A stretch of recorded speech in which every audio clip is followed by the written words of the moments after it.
Hey boo, so I just wanted to do a quick, and when I say quick, I mean quick review and comparison of this new honeycomb and this new milk. So if you are landing across this video, it means that you are a subby. Hey boo, thank you for coming back. Or you searching and you're trying to see if you should buy it within the next day or so. So here's my honest opinion, and I'm gonna give it to you, but I'm giving it to you for free. So do me a solid, like this video, subscribe to my channel. I do plenty of these types of reviews. In this review, I'm going to tell you what I think about it, what it smells like, and what I would like to fragrance layer it with, if at all. So let's get into it. All right, so let's start with my least favorite. I know y'all gonna want to tussle after y'all hear my little review. So my least favorite is milk. The notes for milk are notes of sugar, oats, and whipped milk for a creamy, cozy scent. It's creamy. So pretty much to me, it smells like when you are eating a bowl of cereal and all of the cereal gone, and I'll be more specific, Frosted Flakes, okay? You're eating a bowl of Frosted Flakes, all the Frosted Flakes are gone, and all you are left with is the milk and the sugar from the Frosted Flakes, and it's not even cold no more. That's what this smells like. It smells very true to milk. And I'm not talking about like oat milk, I'm talking like cow's milk. So it has that lactonic creamy, there is a sugary sweet to it, but just like milk, there is that lasting, staying note on that dry down. And some people say it's like that sour, but it's almost like airiness. So I ain't gonna hold y'all. If y'all don't like the smell of milk, I don't, cause I just don't. I stopped drinking milk years ago. Then y'all are not gonna like the smell of this. When I first wore it, I paired it with EOS's Vanilla Cashmere. As you know, this smells like a vanilla cupcakey type of scent, and that didn't even save it. Like the cashmere really clashed with whatever that extra lactonic, I almost say sour note in it, and it was just too sweet. I smelled like a melted milkshake. So this is not something that I'm really enjoying. I do have to play around with fragrance layering it to see if it's something that I am going to keep in my collection. Unfortunately, I exchanged this one for another scent, so I can't return it. So I'm gonna try to work with it. And my grandma always says, try something twice before you decide that you don't like it. So I'm gonna try it more than 2 times before I decide I don't like it. It could be my nose. It could be that I should fragrance layer it with something. I'm not sure. I just can't get cereal milk out my head. So here are some things that I'm looking to fragrance layer this with. I'm hoping to maybe add like a milky coffee type situation to this one. So I was thinking adding it to Midnight Amber Glow. So with that sour note, I'm thinking that maybe amber can bring it in and kind of close in that gap so it doesn't smell like sour, versus it'll give it somewhere to go. So Midnight Amber Glow is smooth amber, caramel latte, and vanilla bourbon. I think that this might give like a cozy cappuccino vibe, give it a little bit more sweetness, give it that bourbon, and maybe it's gonna bang it out. This is just what I'm hoping. Next, I'm thinking maybe I can pair it with some Choco Musk. This smells like chocolate, and maybe it can give me a soft milk chocolate scent to go with this chocolate oil. So hopefully we'll see how that goes. Speaking of amber, maybe sensual amber will do good with it. The notes for sensual amber are golden amber, wild berries, orange flower, lotus petals, and creamy sandalwood. I'm hoping that the amber in the woods is going to give me a little bit more of a stark experience wearing this, and I'm going to enjoy it more. So that's what I plan on fragrance layering those with. Let's try some review and comparisons. I don't have very much in my collection with the milk note. So first we'll start with musk. Musk came out this past summer in that simple line. The notes for musk are musk, mimosa flower, and rice milk.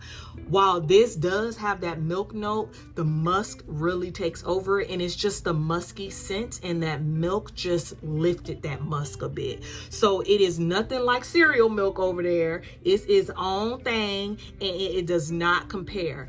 I wonder if I can fragrance layer these and get a good experience. I have whipped coconut milkshake. This has a lactonic note. This has vanilla ice cream, toasted coconut, and sugar amber. This is where I got the idea to maybe add amber to this one to see if I like it, because this smells like a whipped coconut milkshake, and it smells really good, but it has nothing similar to it than the milk. And lastly, I did see someone compare it to warm vanilla sugar. That is very far from what it smells like. Warm vanilla sugar is intoxicating vanilla, white orchid, sparkling sugar, fresh jasmine, and creamy sandalwood. They don't smell anything alike. I mean, they're both very sweet, and that's it. Some people mix vanilla with lactonic notes such as milk, and while they do kind of have the purpose of serving a fragrance to be more gourmand, they are not the same. And in this case, these two are not the same. Okay, let's move on to Honeycomb. I wore Honeycomb for bed last night, and then I wore it again this morning, and then I took another shower and I'm wearing it again. She is that raw. So let's talk about Honeycomb. The notes for this one are sweet shea and golden honey. It says to give us a warm and addictive scent. It is warm, but I'm not really getting a honey note. I'm getting that shea a lot, and I feel like I'm getting a hint of vanilla, a hint of something powdery, like something, I don't want to say lactonic, but it's powdery. It reminds me of the yellow baby wash because it is soft and it smells like a baby. It is a skin scent, but the skin scent does last. I woke up in the morning and I smelled remnants of it even when I sprayed it before my bedtime. So I was really excited about that. I'm so excited to fragrance layer this and get into wearing it. But today I wore it by itself, and I actually wore the Cocoa Shea regular lotion with it, and that was just a banger. So first thing I would like to fragrance layer it with is this Brown Sugar Babe oil. This is in Hush.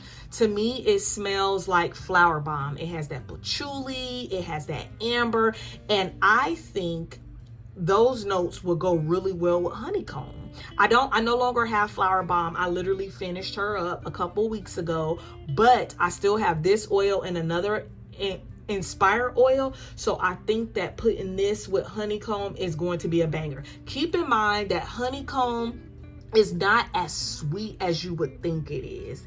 The nuttiness, combine that with some amber and the florals that are in this Hush, this is going to be a banger, and I'm so excited to get into that one. Looking forward to fragrance layering this with Nest Madagascar Vanilla. I have this little itty bitty girl right here, but this one is a coconut and vanilla. I think that the coconut and the shea and the vanilla and the powderiness and the honey note inside of Honeycomb is just going to give me a wonderful experience, and I'm looking forward to fragrance layering that. I think I'm gonna try Marc Jacobs Daisy. I'm going to put the notes of Daisy on the screen, but Daisy is a sweet floral type of situation, and I think I want the sweetness and the floral to go with the shea and the honey, and I think that that's going to smell real good. What do y'all think about that one? Y'all, I want to try it with Vanilla Potion. Y'all know Vanilla Potion is a super sweet gourmand vanilla. It's like that edible gourmand vanilla. So I'm thinking put it in with that shea, put it in with that honey and that powder, and it might do something good. So let's give this one a try. I am going to wait for the fall for this one though. All right, so let's get into some comparisons. Everybody wants to know, does it smell like Victoria's Secret's Honey Mist? Honey Mist is honey drizzle, purple dahlia, and whipped vanilla. And I can with confidence say it is not the same. The Honey Mist, in my opinion, actually smells tried and true to honey. Maybe it's because it has that honey note and then they paired it in with that vanilla, and that dahlia gives it that little bit of light floralness, but it's sweet enough to feel like it's like a honeysuckle type situation. Honeycomb is not as sweet as Honey Mist. Honeycomb, like I said, is that powdery kind of nutty type of honey, whereas Honey Mist is straight banging off of the honey. So if you are wondering if you have Honey Mist, should you buy Honeycomb? Absolutely, because they are two totally different scents. A lot of people want to know, does it smell like honey wildflower? The notes for honey wildflower are crisp pear, fresh wildflowers, and sweet honey. I'm told we're going to get this in fall too, so be on the lookout for that if you missed this one. I love honey wildflower, but they are not the same. They both have that honey note, but the floral in honey wildflower and the pear, it just gives it like a fruity type situation. Well, I consider it a fruity floral, whereas Honeycomb is not a fruity floral. Like I said in the other videos, it's not sweet, especially not floral sweet, and it's daggone sure not fruity sweet. So no, they are not the same. If you have honey wildflower, you can safely buy Honeycomb and not feel like you're wasting time. I'm going to compare it to the regular cocoa shade, the coconut honey mist perfume mist, and this one is shea butter with warm coconut and milk. And to me, it is a bit similar, y'all. It's not too similar because the Honeycomb has like that powdery sweetness to it, but the coconut, like I did say earlier that I do smell coconut. So they both smell like shea butter. Honeycomb, you just add a little bit of powder and some honey to the shea butter. Coconut, you're going to add some coconut and a little bit of vanilla to sweeten it up. Nonetheless, I do not regret having both of them in my collection. Both of them, in my opinion, are year-round scents. But y'all, these are cousins. I know y'all like to fight, but that's just how I feel. Now, y'all might go back and tell Mary my sniffer might be busted, and it just might be. But this don't have none of the same notes, but to me, it has the same family. It is within the same family of Ivory Cashmere. The notes for Ivory Cashmere are fresh lakeside air, silver musk, and white amber. This Honeycomb, the shade, just really gives it like a musky softness to it. It's super powdery, which I also feel about Ivory Cashmere. So no, they don't smell the same, but they give the same vibes. So if you're wondering what kind of vibe am I going to be feeling, you're going to be getting that same soft, powdery, nutty vibe from Ivory Cashmere. You're going to get that with Honeycomb. So yeah, that is my review and my comparisons for both Honeycomb and Milk. Let me know what y'all think about this. I'm gonna be honest, I'm not really enjoying Milk right now, but maybe I just have to get creative in wearing it. I don't know. What do y'all think about these? Do y'all have either one of these in your collection? If you are still with me, give me a bee and a milk emoji to let me know that you have made it this far in the video. Y'all, we almost at 1,000 subbies. We got like less than 50, and y'all know I'm gonna do a giveaway. So let's keep this thing going, because in my giveaway, it's gonna be silent. But the video is definitely going to be a Bath and Body Works type of video, but it's going to be silent. Nothing is going to be in the heading. Nothing is, and it's going to be dead smack in the middle. So just be posted. Just know that when 1,000 hits, we giving away some stuff. Love y'all. Okay, bye. What?